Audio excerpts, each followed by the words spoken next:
On that note, then, welcome to the webinar presented by Hammer and OfferUp. I'd like to introduce our presenters today, the experts in the room here. So from OfferUp, we have Alexander Hoff, who's on the revenue strategy team, and John McIntyre is joining us from Hammer, and he's the COO there. So on that note, I'll kick it over to Hoff to get things going. Yep. Welcome everybody. Really happy that y'all were able to join us for an hour. This isn't going to be a very traditional webinar. I'm not a huge fan of talking at people for an hour, so we've got some content and it's really valuable, but really I'm going to be relying on John as the live chat expert who's been in this really since it became a consumer trend. And he's going to share a lot of his insights and how you can have some really actionable takeaways by the end of this. So John, can you start out just by giving us a quick overview on Hammer and kind of what you guys are all about? Yeah, absolutely. Thanks for having me. Really appreciate being a part of your panel here, and welcome to the dealerships that are joining us as well. So Hammer is a software company and live chat provider to the automotive industry. We started in 2002 as one of the first companies that automated the posting of dealership inventory to Craigslist. Almost immediately, we sensed that there was a trend that consumers were definitely using text as a primary form of communication. So we were one of the first companies that introduced textable tracking numbers through SMS in all of the ads that we posted for dealerships on Craigslist. Something that we found, much to our disappointment, was that because dealerships are so busy, that many times the text leads, which were the majority of the leads they were getting, as soon as we introduced that technology, there was a great shift to the number of leads that came via text versus somebody actually just calling the dealership. So what we noticed was that because dealerships are so busy, and I know having spent time at dealerships that the number one priority is the issue at hand, the deal at hand, the thing that's going to put money on my plate today. So what we found is that dealerships were often slow to respond to the incoming messages. And we thought, well, maybe it would be good if we created a service that we called first responders. And our goal was to incubate the lead as soon as it came in by just letting the consumer know that, hey, yeah, we got your message, and somebody from the dealership is going to come on real quickly and take over this conversation. Well, what we found was that even in that role, it was still difficult to create a handoff process where every dealership or every message had the opportunity to jump in quickly. So that first responder lead incubation service ultimately grew into a 24/7, fully fledged live human chat service that today supports multiple platforms, including OfferUp. Very nice. Yeah, just so that everybody has some context, OfferUp and Hammer, we partnered in June 2019, I believe is when we first went live. And it really was centered around the live chat and the managed chat that Hammer was able to offer to OfferUp dealerships. If you've used OfferUp, if you've been on OfferUp, even if you're not a verified dealer yet, you'll know that live chat is our foundational feature. And like John said, we are empathetic that dealerships have so much going on. Responding to a chat or being on the app 24/7 is typically not very doable. So as we go through, you'll hear us refer to first responder, and that is Hammer's managed chat agents. They're all human, they're all domestic. And so here's the learning objectives that we're going to run through and what we'd really like you all to take away by the end of this presentation. So first off, we're going to really dig in and build the foundation of how the car buyer has transformed over the past 24 months and really the past 18 months because of the COVID-19 pandemic. So we're going to go through and define what is the modern car buyer, what makes them tick, what are they looking for in a customer experience, and how that is really rooted in live chat. From there, we're going to go through best practices. This is where I'm going to take a huge step back, and John is going to teach you all because he is the master subject matter expert on this.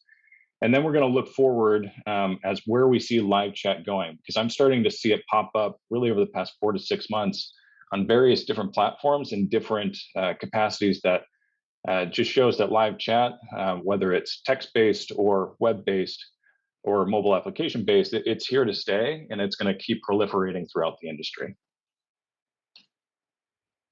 So getting into the modern car shopper, this surprised me when we did our research and started to dig into who is the modern consumer that's shopping for vehicles. Typically, we think of the average car shopper being 50 years old, middle-aged, and we're finding that the vast majority are now 25 to 44. And that's a huge shift from what we've seen in the past. And really, it's that millennial generation, and then we've got the Gen Z generation, which are all very tech heavy, coming up under them.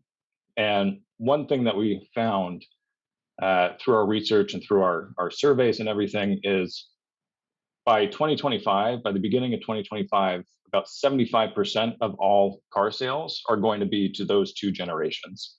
So their consumer preferences aren't something that we have the luxury of ignoring anymore.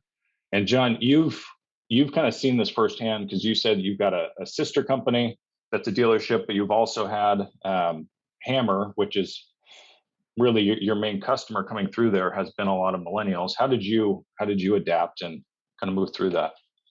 It's a really good question. So I'm from the baby boomer generation, dating myself here. And, running a company that's primarily comprised of employees who are millennials, I had a lot to learn personally about this generation. You used to see, and it's not so much these days, I'm really glad, but you used to see a lot of jokes on Facebook and skits on Saturday Night Live and many things that were, things about millennials, such as how entitled or less driven they were than previous generations. And, I wrongly shared in those misconceptions. And one day I realized that, millennials are the largest generation populating our workforce today. And I had better learn to live with them, that this was their world and not vice versa. And once I had an open mind to that, I learned how wrong my preconceptions were. And, like any generation, I found that they were highly driven, motivated, creative, and amazing people. And there were also some slackers too. But one thing I also learned about millennials that I think carries over to their role as today's car buyers is that I think they prefer to message or chat with dealerships by far over any other form of communication. And I think that they make quick decisions about how they feel about a dealership. And many times those are based on how the dealership engages with them through chat. I know that they really appreciate transparency and having a good experience with the dealership from their very first interaction. There's a lot of times that I've seen through our own, monitoring of messages. You can see rapid fire icebreaker questions that come in on any platform that you're advertising on. Is the car still available? Is the car still available? And then, through whatever process you have to respond, you often don't see or hear anything else. I think it's because the way that social networks work and the way that today's shoppers are engaging on these platforms is about, the speed at which they work and making quick decisions fast. And everything that we do in today's social networks are all about instant gratification. And anything other than that, I think, is trying to force fit, today's buyers into old ways of doing things. And I think earning the business of millennials, that dealerships must adopt a strategy that caters to their needs and not vice versa as well. Yeah, I think that's a great point, and that's going to be a theme throughout the rest of the presentation, is how do you take those seemingly passive chats, like is it still available, and how do you nurture that into a qualified buyer, which we'll get into in detail in a little bit. So one thing I want to point out on this slide is that over 70% of these millennials, Gen Zs, prefer shopping on their mobile device. Now, I can say that I'm a millennial and I don't own a personal computer anymore. I can't remember the last time I ordered anything that wasn't on my phone, just because it's convenient. It's right there at my fingertips, and it takes me about 10 seconds once I realize I need something. So some other aspects to think about, and we're going to dig into just the modern car buyer, is the vast majority of them didn't own a car before the pandemic. And the reason for that is twofold. First, you've got a lot of people that are much more health conscious now, aren't comfortable taking public transportation. But we've also seen a mass migration away from urban dwellings into suburban areas and rural areas, meaning public transportation is no longer an option. These people need to have a car in order to get by day to day. So that leads into bullet number 2, where we're seeing 1 out of 3 are planning to buy in the next 6 months. So they've moved out of an urban dwelling. They can't take public transportation anymore. They're not going to last long unless they have a vehicle to do their day-to-day operations.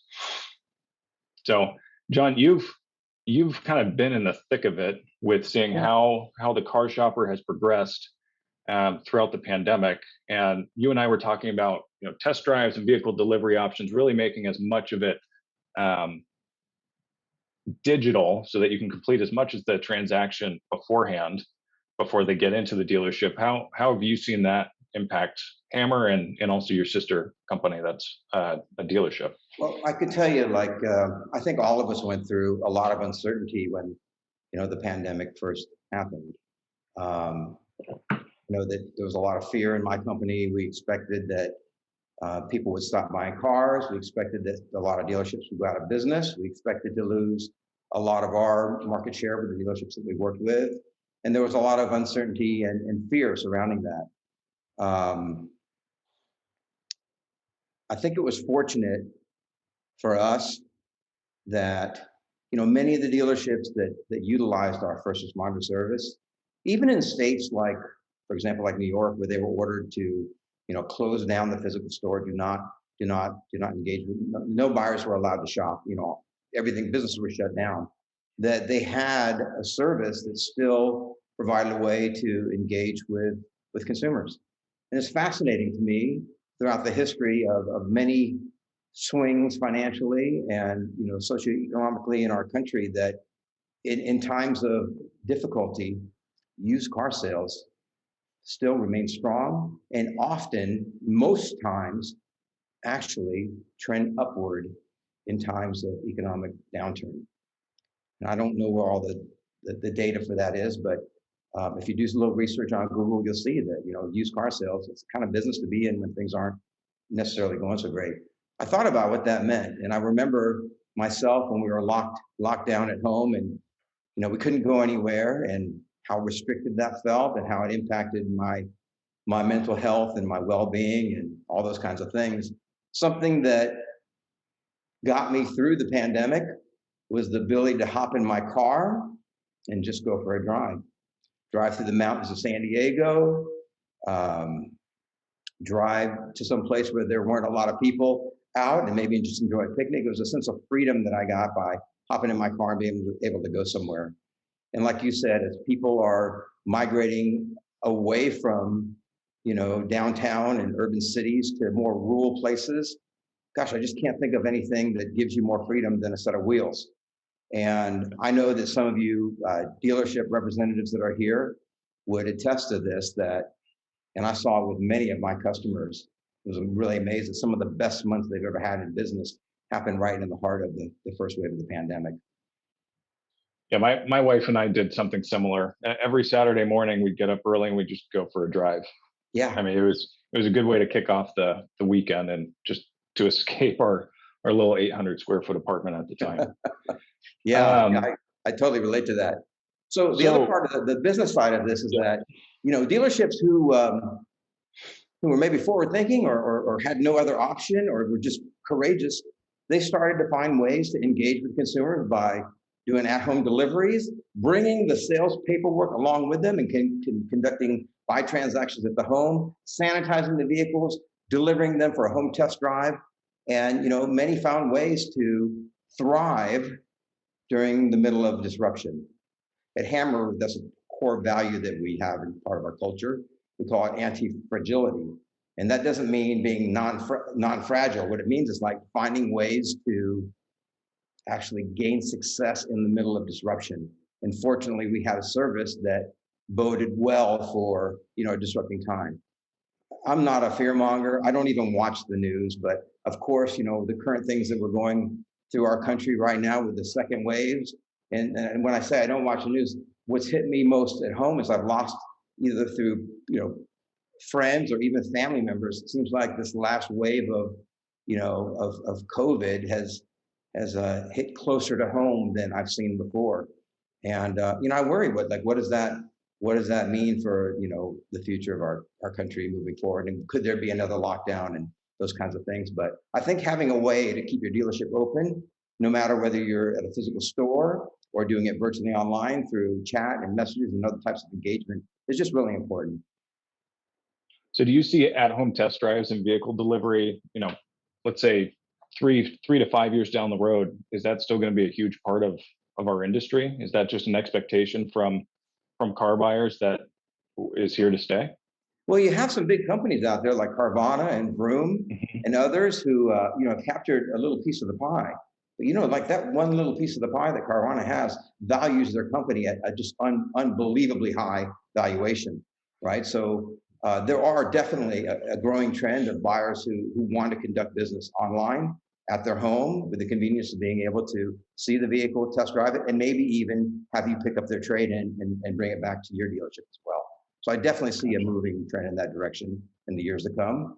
And I think the more dealerships that can adopt some version of that will be able to maintain their strength and market share in that portion of the market. At least some sort of virtual services that's available to customers. So. Yep. Gotcha. Cool. Even more than that, Alexander, though, I think we're really moving closer and closer to an environment where the buy process is done really online. Like if you look at some other platforms, like even Facebook, for example, Facebook, they're making a big change to their platform, right? Where they want to keep everything inside of their platform. They don't want to keep sending buy transactions out to the dealership website to go outside of the area in which they control, right? More and more companies and advertising sources and software companies, I think, are going to be building solutions so that dealerships can do as much of the buying process online and make the actual connection of the picking up the vehicle or delivering the trade to be pretty seamless. Okay. So going forward, we're going to really go into the modern car shoppers and what is the experience that they care about. And you'll find that this aligns pretty perfectly with how OfferUp we've what we call future-proofing our platform. Is to create a frictionless experience. It's familiar, so no matter what I'm buying, it's the same actions that I'm taking on the platform to find the right product, whether it's a new truck or a dining room table or a desk for my new work from home setup. All of that is going to be the same mechanisms that allow a user to come back again and again and be very familiar with the process and why, on a monthly basis, our average user comes back about 19 times a month. So it's really a lot of familiarity and the simplification of the platform that allows them to do that. And as far as live chat goes, this is where we need to be much more conscious of the consumer trends and what their preference is that the modern car shopper, at least on the front end, they want to be able to control communication. And they want to be able to ask questions from the experts, you all, the owners, the general managers, the sales managers of the dealership. They want to be able to ask a question and get a quick response. Now, it's pretty important here to keep in mind that controlled communication. I know that that's tough for us all to give that up because we're not used to it. But it really does go a long ways of nurturing these leads rather than just going for a phone number or an email. Because that, in my experience with working with a number of different technology partners across the industry, it's the easiest way to turn off a potential buyer. So John, I know that you guys have adapted your first responders and how you train them to allow the buyer to have more control over the conversation. Do you want to expand on that a little bit? Sure. It's a challenging issue to deal with. And I want to preface this by saying that, having spent a lot of hands-on time at a dealership, and not just from the view of a software company that thinks they know what the life, at a dealership is like, I got a big appreciation for what that day looks like. It's a day filled with a lot of different priorities. I find that it's very difficult to sell a car. You have to really stay engaged, and the more commitment you have to overcoming whatever objection there is, the more likely you are, to get a deal. And what I found was that the things that bubbled up to my priority list were the things that were going to put money on the table that day. Consumers have no idea what that's like, and they could care less. They don't care that you're busy. They don't care that you've got a bottom line to meet. They don't care that, as a business, you've got to make a profit on a vehicle.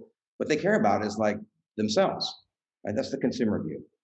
And I think that they have expectations from the ways we interact on social media, engaging with our friends and using these mobile apps. And I think a lot of that carries over to the expectations they expect from businesses that advertise online, especially if that business has a button that says chat, right?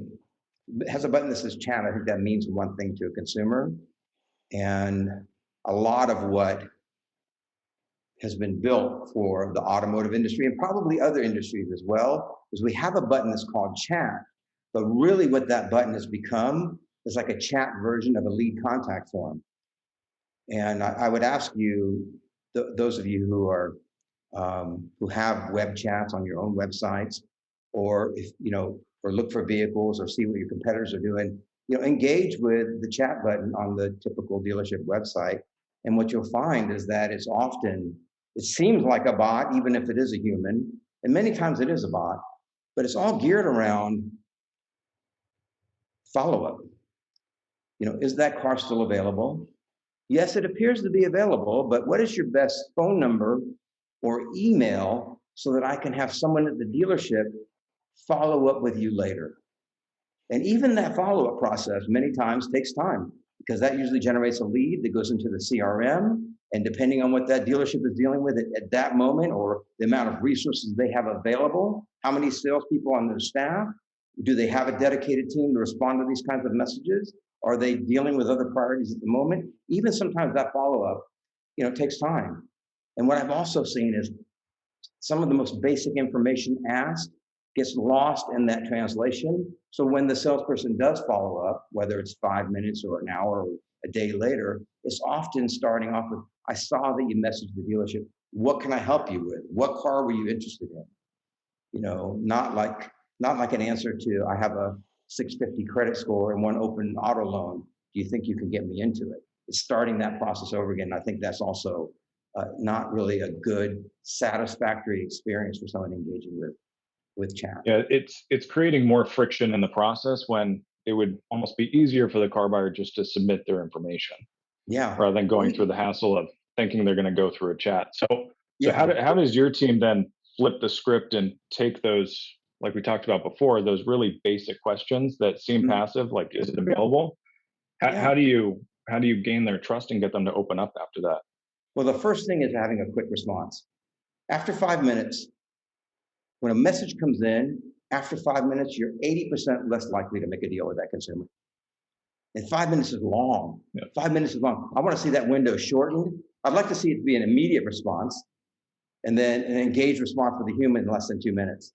I want them to know that, yeah, you're talking to a live person here. And here's how we do it. Answer their question. Is the car still available? Well, have at your fingertips the information that lets you know it's available. Like let them know, yeah, it's available. Still on our site. It hasn't been taken down. Even if that requires a quick look on the website to see if that vehicle's still there. Some of that comes, Alexandra, through getting to know your dealership. Some dealerships are immediate at taking the vehicles off the website. And if we know that, we can use their website as a trusted source. If the dealership says, yeah, I pull my vehicles off the website, at the end of the day when I have time, then that might require a different form of interaction.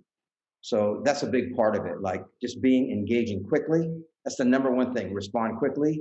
Number two, build some rapport. I always tell my salespeople that are calling on you dealerships, if you don't build rapport with a dealership initially, you have trust issues, you have unfamiliarity issues, you have contention. Like build rapport, and there's ways to do that. Like our process is whenever we have a name is to respond to that person by name. Is that car still available? Yes, Alexander, that car is available. Ask another open-ended question. What about it caught your attention? What about that vehicle do you like? And it's amazing how something that simple can create an engaging response. I love everything about it. I love that it has a third row seat, and that tan leather is beautiful. Beautiful.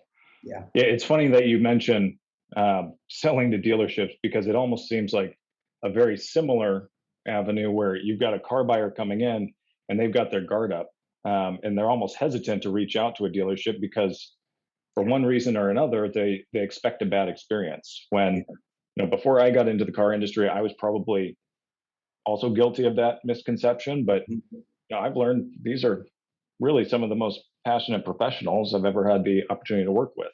Yeah. I've worked in a couple different industries like that. So it's very strange. Automobile dealerships get a bad rap. Some of them deserve it. Some of them deserve it, but most of them don't. just like Some any hardworking business industry. people that are trying to sell a good product and make a little bit of money and really be of service to the consumer because they want repeat business. They don't want bad reviews and they want happy customers. Who doesn't want that, right? But somehow over the years, and it's almost like like legends and folklore that get passed down from the elders of a village. Somehow that message to even the youngest car buyers today, I'm actually really fascinated by it. They come into an interaction with a car dealer with an expectation of it being a battle. They're coming into it with an antagonistic view. Many times you'll see that. Like, I feel like a really low ball offer is the start of a confrontation.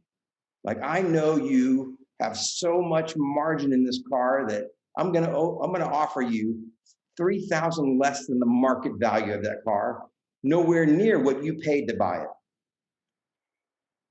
I think that's a big part of it. So you see lowball offers as more of a, hey, I'm coming in with my guard up. I want to make sure I have the high ground before we start negotiating. Sometimes it's just ridiculousness. Yeah. Sometimes, but I think a lot of it is an antagonistic view on the used car dealership. And we say that today's shoppers are spending a lot of time online, doing a lot of research. They're searching for cars on Car Gurus. They're comparing the price on Kelley Blue Book. They're looking at the range, the good, great, and fair prices on different sites. They see what the fair market value is, and they come in with a $3,000 or $4,000 lowball number. Like, that doesn't make sense to me. And I feel like many times that's just an antagonistic view because they already expect the experience to be bad from the get-go. Gotcha. Mm-hmm. And that's really the opportunity of dealerships today, is to squash that, get down the defensiveness of these car buyers in the first couple minutes of a chat, and start to build rapport and earn trust, like you said. So something I ask dealerships all the time is, like, in the middle of your day with all your priorities, some of them very stressful, like, how much time do you have for a guy who's coming in with an antagonistic view, starting with a really lowball offer, before even engaging in any form of cordial conversation with you, and they create that friction point, right? I can tell you, like, wearing the dealership hat when I was working at the dealership, I really got frustrated with that, and I wanted to react accordingly. I think that's a problem in the process, because we lose some good opportunities in the middle of that. Yep. So getting into, we just went through, what is the experience that they expect being the modern car shopper, and really how OfferUp has positioned itself to be that. It's frictionless through the live chat and the easy shopping user experience. Not many people know this, but our founder, Nick Huzar, when he built the platform, the goal was to be able to buy or sell anything in 3 clicks or less. And so we've probably exceeded that as we've added more features and all that, but we've really held true to make the platform simple and easy to use so that it's familiar, convenient, and people understand what they're doing. I do want to dig into the community aspect of OfferUp. We are a local marketplace, and we all feel better when we go to the grocery store. We're in the produce section, and it says local produce I'm in Tennessee, and I always buy the peaches that were grown down the road in Georgia, not the ones that were from Mexico or somewhere else. And there's a real value to that, buying local and supporting small businesses.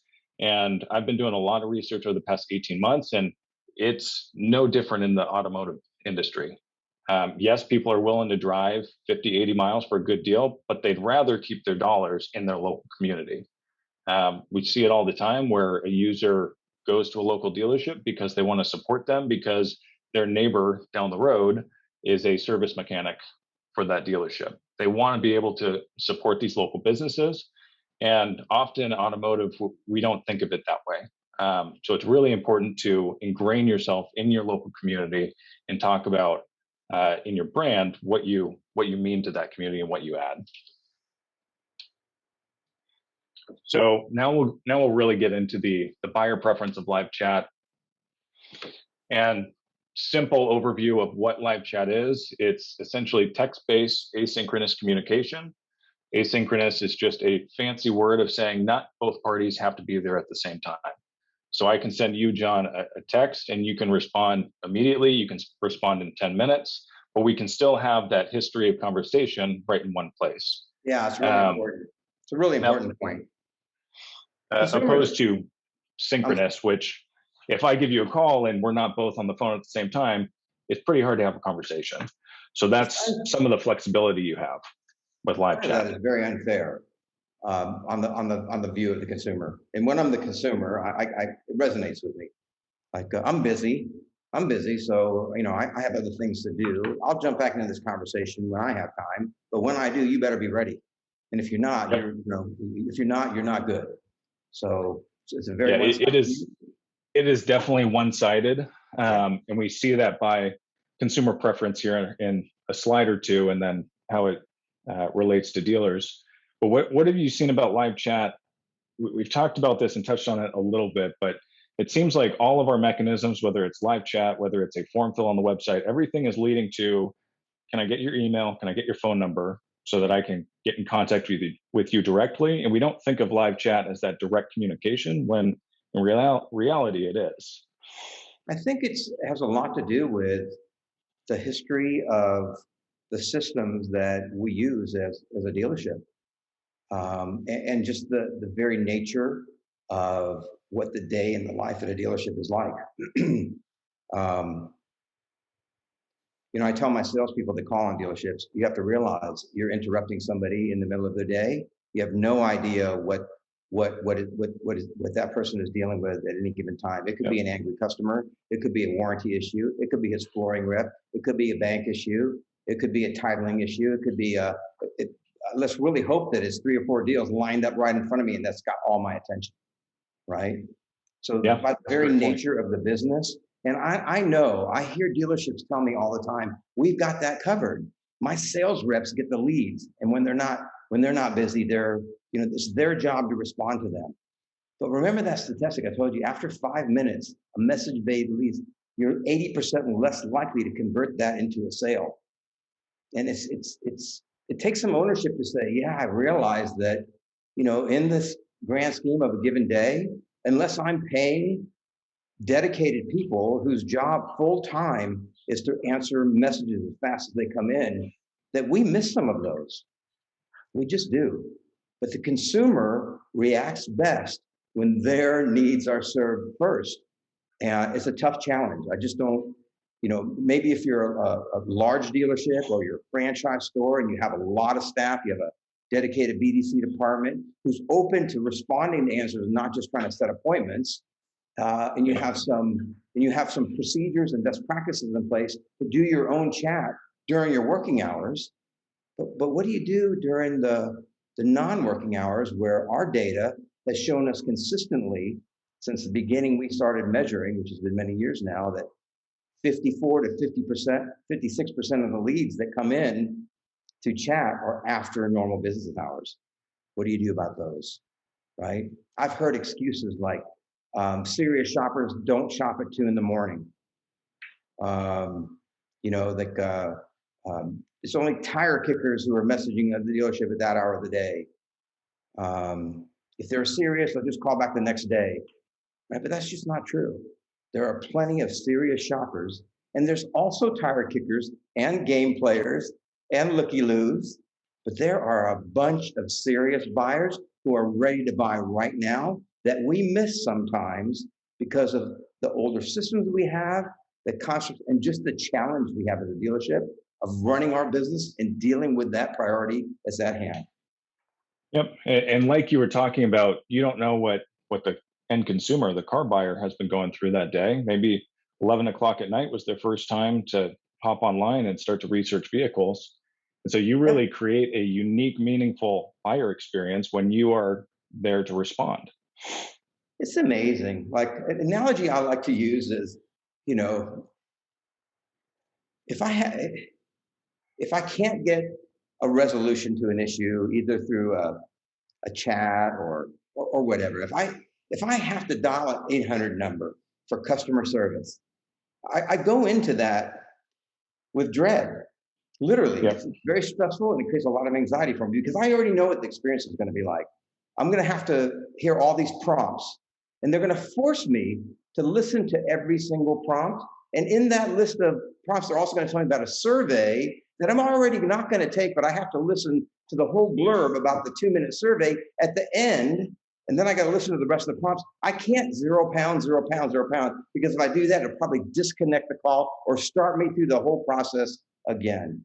So I go into a phone conversation for customer service with a sense of anxiety, dread, and a very low expectation.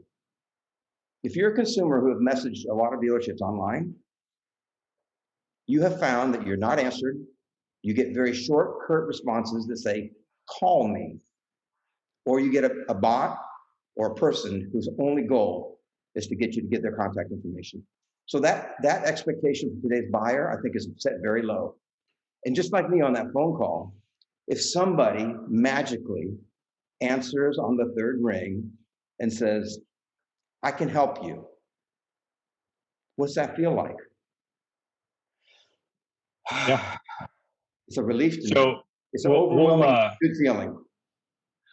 We'll jump into why live chat is so important to the modern car shopper. And we mentioned this before, but the buyer being in control of the conversation is a really important aspect.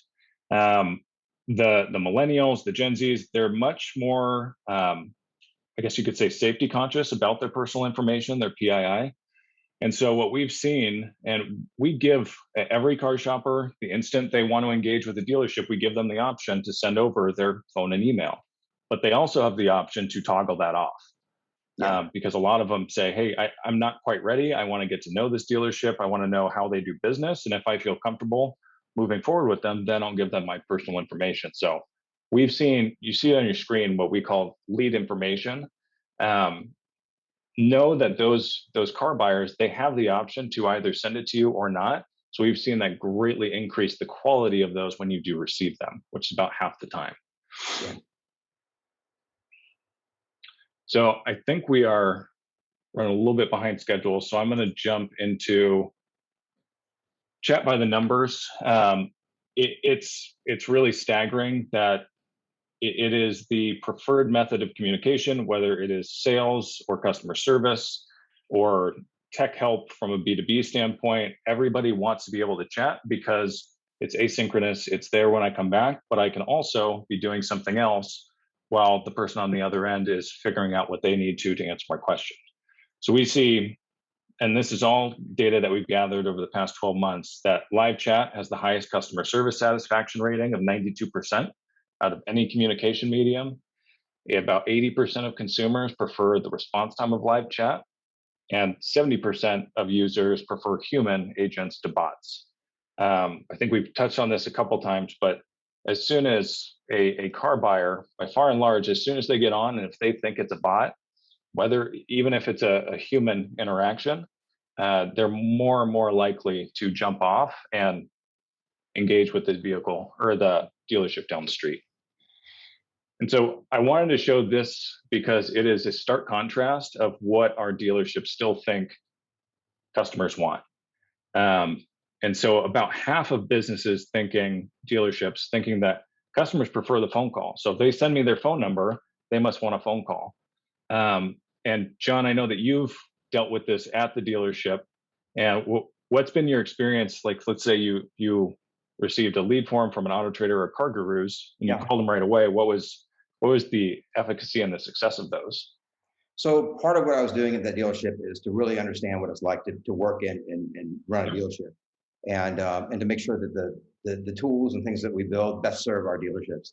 And what I found, and I was leading the team that was responding to, on this given day, was responding to inbound leads through whatever source it was. And I can tell you, like, Car Gurus was a good source of leads for us. And when the lead forms came over, I would jump on them. We would create an integration, so I'd get a ping on my phone immediately. I would jump on it. My first goal was to pick up, especially if a phone number was there, to pick up the phone and call them.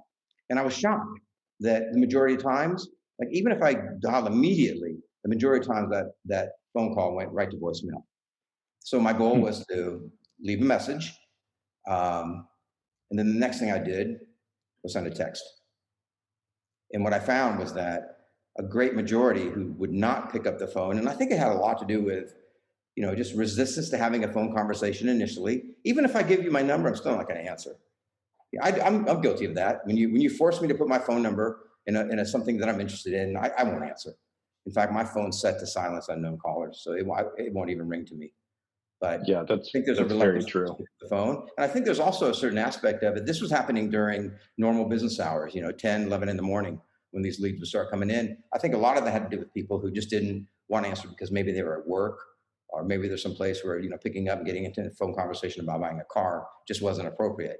But that message that I sent to them for text, the majority of cases got a response. And that led to some more engagement and conversation. And what that allowed me to do was to very quickly build some rapport, get a sense for, what their interest was, what about the vehicle they liked, whether or not they needed financing. And a lot of times I could really move that ball forward. And that conversation, like you mentioned earlier, sometimes would start and end and pick up at different times of the day. But what I found was that was a much better way of engaging that consumer. And it led to more sales for me from that platform immediately. Just by implementing a text rather than a straight phone call for those lead forms that would come in. Yeah, and I want to tell you, I also followed up via email to every single one of those leads I got. And I think, I would say that the amount of email response I got back was probably less than 10%. Wow. I didn't do a huge thing. So maybe other dealerships find they get more from that, but I think maybe my numbers were a little bit skewed because I also engaged through chat, and I think that's where the direction of the conversation went. Yeah, and that is part of what we're talking about here with the modern car buyer. The consumer appeal is that it's flexible, and I can chat with you in between business conversations if I am at work, or I can message you back later that day, and we can pick up right where we left off. We have become a society of multitaskers. I mean, everything we do. I can't tell you how much discipline it takes me right now not to look at my phone to the left of me because I'm getting pinged with messages, and I'm conditioned to want to multitask in the middle of a dedicated presentation like this. I want to see, what's over there. So we're geared around multitasking. Chat is a perfect environment to do that in. It doesn't require all my time on a phone where I'm drawing attention to myself at work. Yeah, exactly. So this is really where I want John to take the lead, and we'll get into the chat best practices.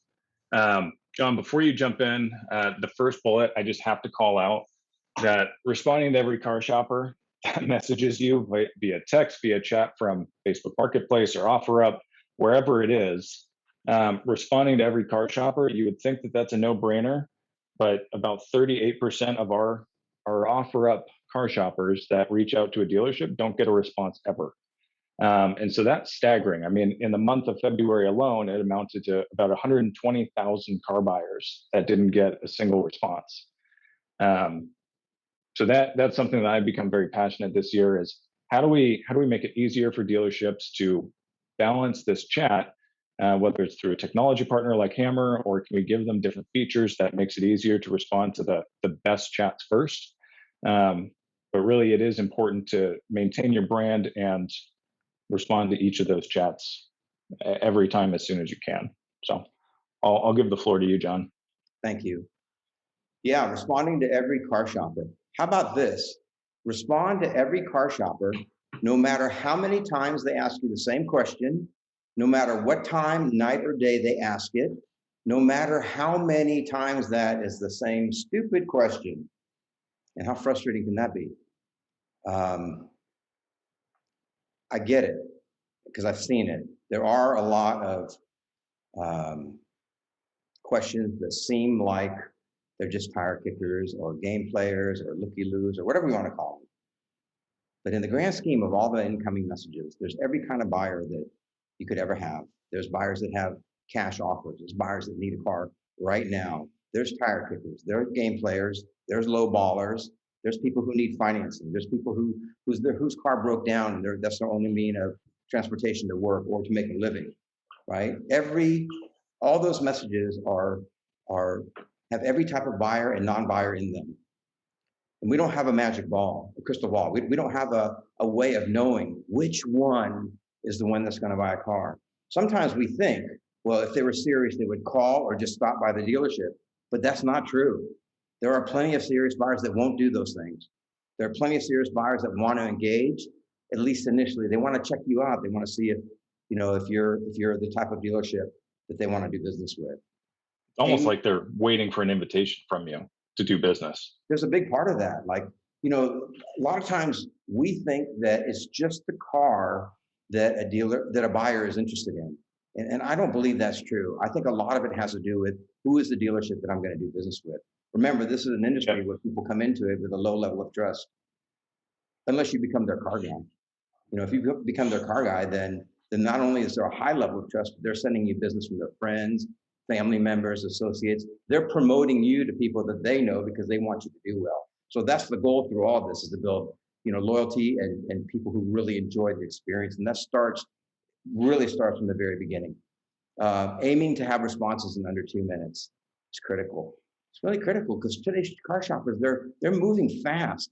These mobile apps, like what does it take to shop for a particular year, make a model, or make a model of a vehicle on OfferUp? It's on to the next one, or on any platform. We're presented with so many different options, right? And click, click, click, click, click, click, click. I'm used to doing this clicking on my social apps, right? I'm used to getting instant engagement, instant reaction, and my brain is pre-wired to that level of activity. And if you give me that activity when I'm shopping for cars, that bodes well with my psyche. So quick responses and the human versus bots. All of us know when we do our own shopping online that we can sense. Let me speak for myself. I can sense when I engage in a chat within a very short period of time if I'm going to be satisfied from my investment in that chat. I can gauge it. If I sense it's a bot, or if I sense any type of follow-up or not answering of my question, or that I'm not connected to something that's going to give me a satisfying return on my investment, I disconnect immediately because I don't want to waste my time. My goal in entering a chat is to get a satisfactory experience. Nike has an amazing chat. I'm connected to a live person. They build rapport with me really quickly. They tell me, John, I got you covered. I can handle this. And in that chat, I'm willing to invest the entire time it takes to get to the conclusion, because I found by doing that, it's very satisfactory. It keeps me in control of the conversation. I don't have to get on a phone or send emails back and forth, and I get a satisfactory outcome. That's a very engaging live chat with a human. That's what makes the difference. Who wants to be invited into a chat, which is a conversation? It's supposed to be an engaging conversation between two parties, right?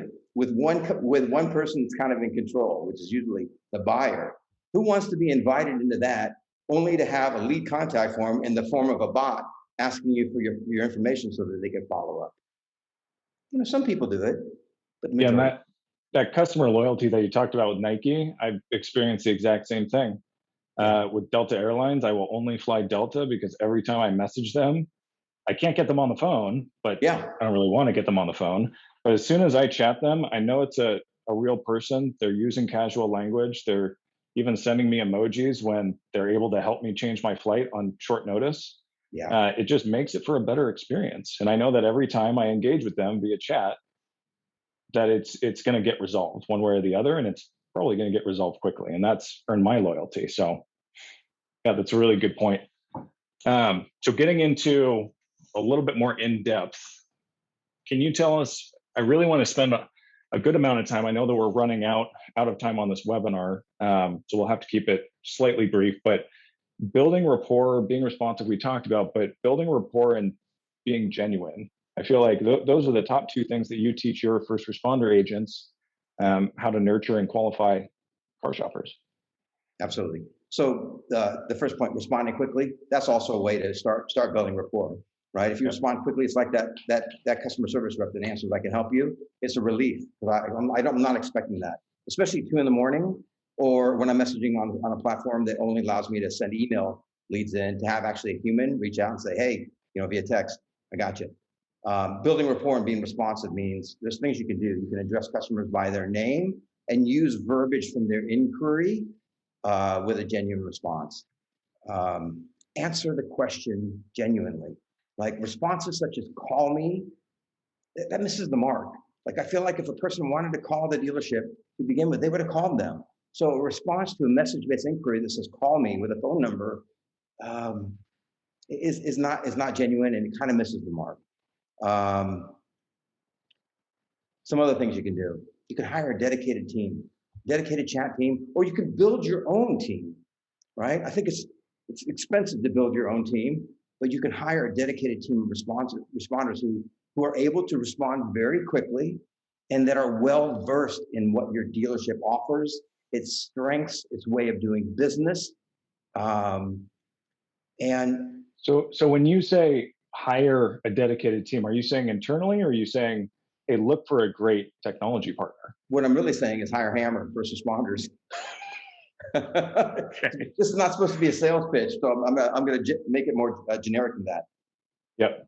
Hire a professional company who has actually live human agents that know your business. Like most of the chats that you've seen are, here's what they need to know about your business: what hours you're open, maybe have a link to your credit app if they're even that forward thinking, and some basic stuff, because really what their goal is and the way they measure their success, and you'll see it in the ROI reports they send you, is how many leads they populated your CRM with, because that's all about the follow-up. And we've talked today that does work for a smaller percentage of consumers. What I'm saying is just engage with people the way they want, and the way that we build our software for our responders, and our onboarding process is all geared around, having answered 19 million messages in our history, we've really come to know what consumers want to ask through messaging. And our software is built with your answers.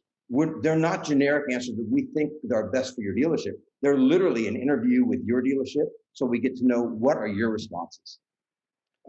Something else that I think is really important is to build in a handoff strategy, because as we get these leads further down the buying funnel, by answering quickly, being genuine in our response, moving the consumer closer to a buying consumer by asking what they need, asking if they want to get pre-qualified right now. We need a procedure to hand off the highest priority leads to someone at the dealership, whether that's sending it in an ADF format to your CRM, if you're capable of making that a priority, if you have the staff to do those things quickly, or just letting somebody at the dealership know through what we call a whisper or a text directly to their cell phone that, hey, we just got a credit app submitted, run that thing. I have to take some ownership in that process, and something that I'm very actively working on. I was just talking to our managers about it today, is that we need to do a better job of really working with dealerships where we see leads don't get followed up. I see a lot of times where a credit app has been submitted and somehow it gets lost in the shuffle. Consumers coming back a day or two later saying, hey, I submitted my app and I haven't heard anything yet, right? We've got this person who's like no longer hands off. They're kind of committed. We're in this game together, and I've submitted my credit app and I haven't heard anything. So when we recognize that kind of stuff, we need to call the dealership back up and dial in a better process for that handoff. I think those are things that really help create a better engagement by using a chat company like ours or somebody else. Gotcha. So we'll briefly go through. I do want to, if you guys need to jump right at the hour mark, feel free to. But we are going to have a little bit of extended time to jump into some Q&A. Here's just a quick quote from our founder, Nick Huzar, who from the very beginning saw live chat as this consumer trend starting back in 2011. And last year, I was shocked to see this, but 3 billion chats were sent on OfferUp last year from our users. And that's a mind-boggling amount when you think about billion versus a million. So that's a lot of activity per user that we have. And the other things, and I was just asking him his insight on why modern consumers prefer live chat, and it's pretty much exactly what we've gone through of being younger. They want to keep their personal details closer to the chest and really allowing them to develop rapport and a trust in a dealership before moving forward in the buying process. So John has touched on this quite a bit. I will say that chat technology partners are invaluable in today's landscape. I work with several of them, and the ones that service their customers the best are the ones that have this nurture sequence. They understand how to be human and genuine on the chats, and they're not leveraging bots on the front end. And that shines through with Hammer managed dealers that are leveraging first responder on our platform, which is over a couple hundred.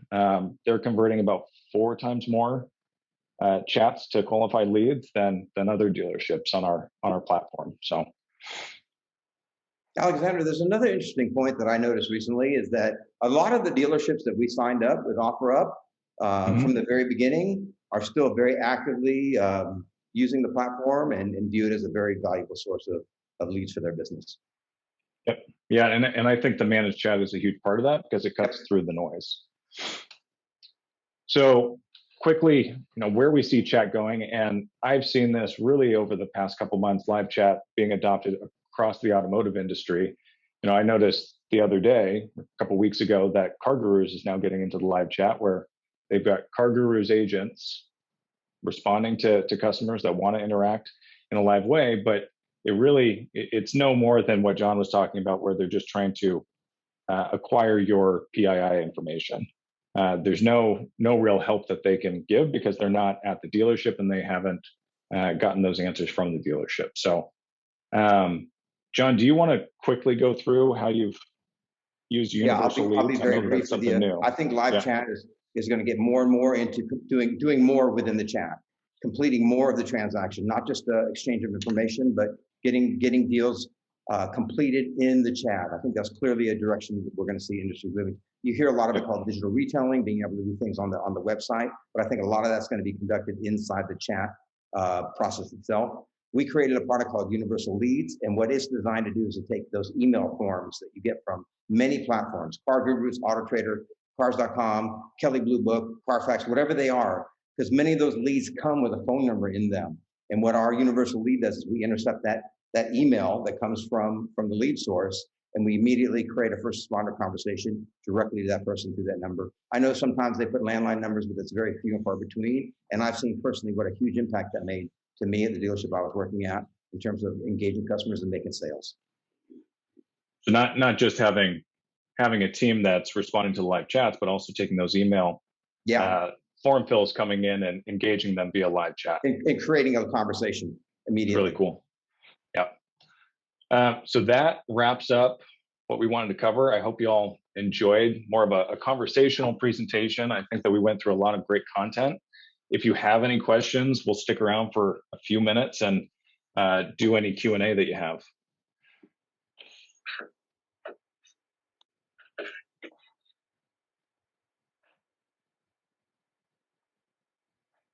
All right, so while everybody else is thinking of their questions and putting those into the chat, looks like we got one.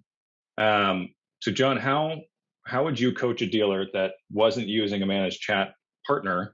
How would you coach them on responding to a lowball offer? You talked on that a little bit, but how would you really go through that process? It's a very good question. I think some of it depends on what your pricing strategy is. Mhm. So at the dealership I'm referring to, we had a no haggle price. And my approach to dealing with those things was to let the consumer know, and we were very transparent about things. I would let people know that our pricing is not negotiable, primarily because we price the market and there's a very low profit on our front end, like I think most of us experience with. I went so far as to actually let them know what we have into the vehicle, the actual dollar amount, and we were willing to actually show them receipts and everything to verify that was the cost. And something That's else a that I would lot of transparency.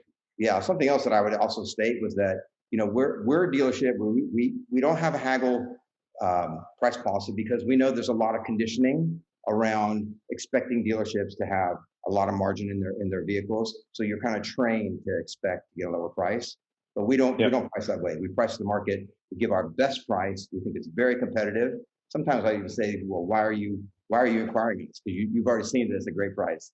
But also that part of that conversation would be geared around we want everybody to have the same fair price. So we don't want somebody who's a great negotiator to get a good deal on a price, and someone who's not a good negotiator to have to pay full price.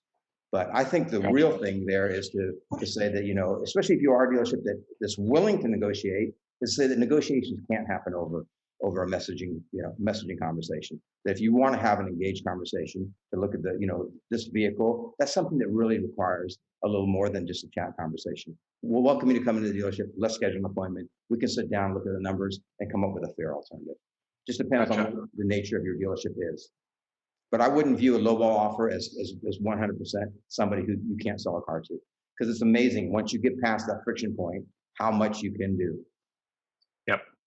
So Lisa had a question, just generally how to further engage clients on, is this vehicle available? And her experience has been, yes, how may I assist you with your research? And then she gets crickets. So how do you get over that? Is it available? Yes. How can I assist? How do you get them to open up? How do you get more engagement on the buyer side? I think a lot of times why you get crickets is because they're doing that so fast with so many vehicles that by the time, sometimes even an extremely fast response is too late. So, I mean, if you're able to respond instantly, right? I think part of the process there is to be a little human. Like one thing that I mentioned earlier that we do is we'll address them by name and say something like, yeah, that's a great vehicle. What about it do you like? What about it caught your attention? What is it about this vehicle that, that has your interest? To start that point, we still get crickets. It happens. I mean, like I said. Would you say that the engaging open-ended conversation, asking about, what was their perception of the vehicle or what was it that caught their eye, that gets much better engagement? Yeah, I think just a friendly, clever way of saying, Alexander, yeah, the vehicle is available. What about it caught your attention? Because there's something about that vehicle that person likes, and if you can get them to open up about that, it gives you something to work with, and then the next form of conversation you can continue to move that forward. Gotcha. What I see most often is that the responses come in too late, and that person's probably already messaged who knows how many other dealerships with the same question. It's just an icebreaker. Is this car available? That's not really what they're asking. What I hear them saying is, sell me a car. Yep. Let's see here. And that does go perfectly with what we have at OfferUp as some internal data points. I mean, we see if you take over 5 minutes is really the cutoff to respond to a message, about half of buyers are not going to re-engage with you. So that response time is super important, as well as getting that nurture sequence going. 100%. Okay, so the next question, Dylan, you're a new dealership and are having a hard time mustering up more business, customers viewing our cars. How can we grow the number of views we receive? What are your thoughts on that, John? Spend more. It's the truth. Spend more on advertising. Okay. There's a couple. I'm joking a little bit there, but there is some truth to that. Yep. We spend a lot. We test a lot of different things, and we're a company that believes in advertising. So prices. People are price conscious. People are price conscious. They search price. If you're ranked as a great deal on a price on a popular vehicle, it's going to drive a lot of. And then be creative in your advertising. Be creative in what you say. Promote your dealership as much or not more than the car. Like your ads, we have a way on OfferUp of designing our ads that says something about the dealership. Remember, Alexander, how we would put information in the way we can create the dealership information to talk about types of financing they offer. A lot of dealerships today want to buy cars, and we want to make sure that's clear that, you know, we buy cars. Sell us your car. Yeah, and I think that's a really good point. Is understanding what is your target demographic, what is your niche, and how are you going to appeal to those customers, and then branding the dealership on every single VDP. Yep. Letting them know that message. Short, concise, I would say 200 characters or less. Yeah. Because that also gets filtered into the algorithms and how they're able to search for your dealership based on those characters. But that is probably my best advice on OfferUp, on Facebook Marketplace. If I'm a consumer and I'm scrolling through, does the picture of the vehicle, the first one I see in that tile, catch my eye? Okay, now that I view it, does what I see on that VDP make me want to engage with you and do business with you, or at least start a conversation? And Billy, for your second question, you received a request for a car's maintenance history. Is it customary for auto dealers to maintain that on file for customers? So I would say it is becoming pretty customary that a car buyer expects having a maintenance history. And I would say, you know, Carfax is obviously the titan of that vehicle history report section of the industry, as well as AutoCheck. But I'm seeing more and more of a trend where they don't just want a history report. They want to know that the car they're seeing on the BDP, on the vehicle detail page, matches what they're going to see in person. Yeah. Because you can have a vehicle history report and it says, okay, one owner, hasn't been in an accident, and super clean, low mileage. Great. That sounds like a great car, but does it smell like cigarette smoke?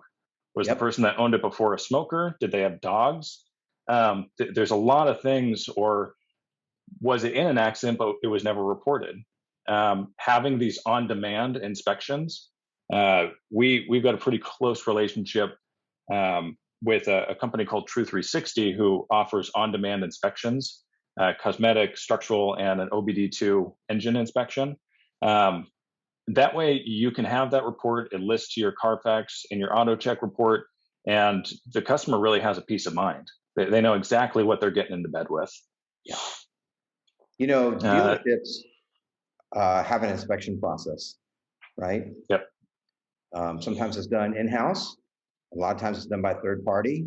That's a great way to show that, you've really checked this vehicle out. That's something that we believe in really sharing. Those are the things that continue the conversation, be able to dive down into that stuff. And as a chat service, your chat service should be able to have access to as much of that information from your dealership so that we can send it to consumers. So that's not another follow-up. That's how we move that conversation further down and drive more value to you. We've got them to submit their credit app. We've sent them the Carfax report. We've answered all their questions, and now they're really a super high priority where you guys can do what you do best and wrap that deal up. Yep. And on that note of getting those more on-demand inspections or more recent inspections, I know not all dealerships will do this, but start to toy around with, okay, are we willing to guarantee it for 2 weeks? If something goes wrong with the car within 2 weeks or 30 days, will we take it back, no questions asked? Because it's actions like that that set you apart from the other dealerships that are just trying to get the car out the door, and after a day, if it breaks down, that's not our problem. So buyers want that sort of branding, and to understand that, okay, you're in this with them, you're going to sell them a quality vehicle, and if anything goes wrong, you're not going to leave them high and dry. So Lisa had another question about clients that contact us between 4 and 6 a.m. Are you saying contact them even then? What's your advice on responding to somebody? 1,000,000%. Yeah, I can't tell you how many times I've seen us get credit apps completed, fully completed credit apps at 2 and 3 in the morning that are waiting for the dealership as soon as they walk in. Yeah, so if you have it, like ours is 24/7, every day of the year, 24/7, every day of the year. We're looking for the next message to pop up on your screen for your dealership, and we're on it. We're on it, and we're going to do the same thing at 2 in the morning as we are at 3 in the afternoon. If you have more time to engage with those buyers at 3 in the afternoon, that's great. The way our system works is if the dealership responds, we back off. But if they don't respond, we jump in. As soon as they jump in, we back off. We don't look like a chat service. We look like the dealership. And we're so knowledgeable about the dealership that we represent, it's like an extension of your sales force. So yeah, 2, 3, 4 in the morning, if you're working with a team of people that can do it, that's the best way to convert those leads. And that, Steve, I see your question about purchase through the text chat, and if that's available yet. Can you elaborate on what you mean by that, so we can answer it appropriately? I think Steve is asking, is that a capability yet, right?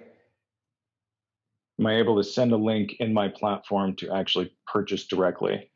So not through OfferUp. I'm not sure about the full capabilities of Hammer's system. If a buyer, if they say, yep, great, I'll take it, cash, let me pay for it through the portal, is that possible? I know it's not on OfferUp. About the furthest you can take it is essentially a handshake agreement of, okay, yep, we'll sell it to you for this price when you come in, or fill out this credit application and we'll have you all qualified by the time you walk in the door. That way we cut off an hour, 2 hours from your time there.